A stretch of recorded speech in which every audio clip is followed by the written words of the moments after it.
All right, here we go. Michael Jai White, welcome back. All right, good to be back. Oh yeah, you had a hell of an interview. Well, yeah, I was surprised. Yeah, I didn't know what to expect when I first sat down.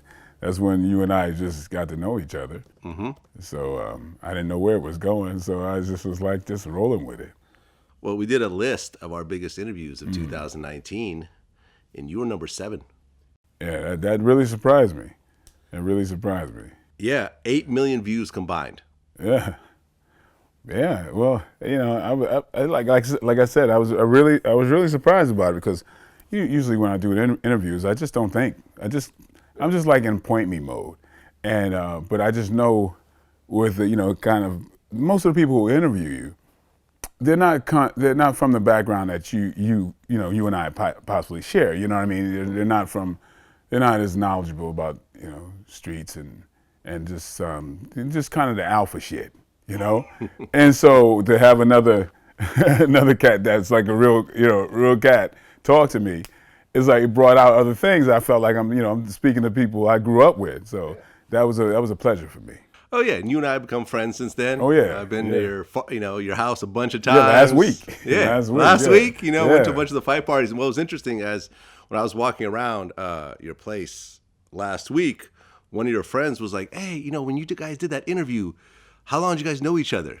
And I'm like, "We just met that day." But that's the way it is, Yeah. Like I think some of my best friends became my best friends instantly, because I'm not an easy person to be friends. I'm not an asshole, but I'm saying I don't befriend people easy. Yeah. You know what I mean? But when it happens, it's really organic, and I'm almost never wrong about that.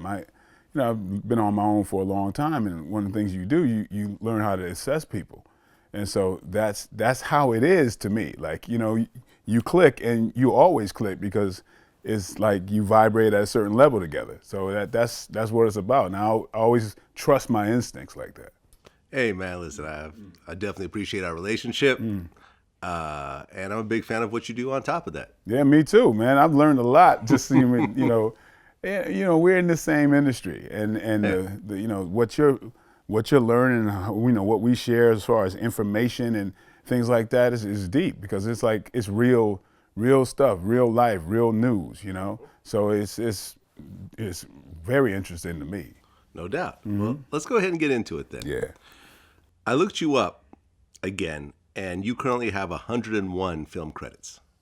Is that right? Mm-hmm. Okay.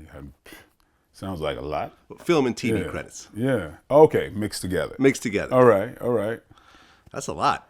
Yeah. It's just, man, I'm just always still. I still feel like I'm still on my road. I am, but I don't think of it as when I hear that number, I'm like, that's kind of a trip. I'm so focused through the windshield, I'm not thinking about the rear view. Mm-hmm. So I feel like I got a lot that I want to do that I haven't done yet.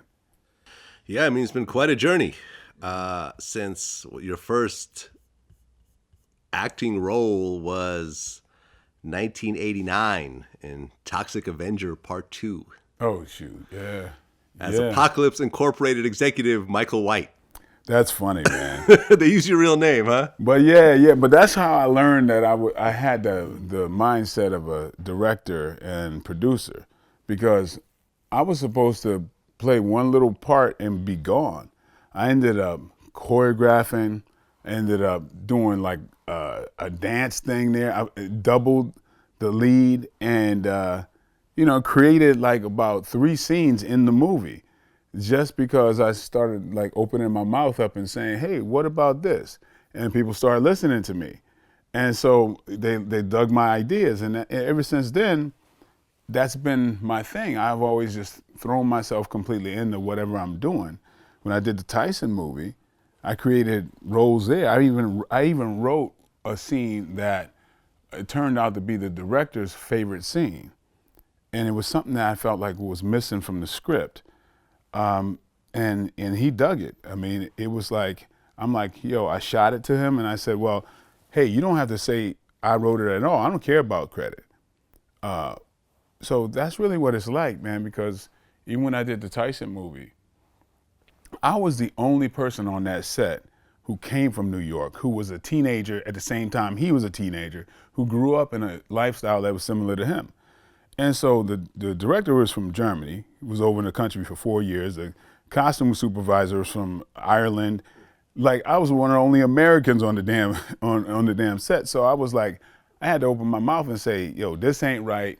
You need to do this, and all that stuff. So at the end, it was all going to come down on my head anyway.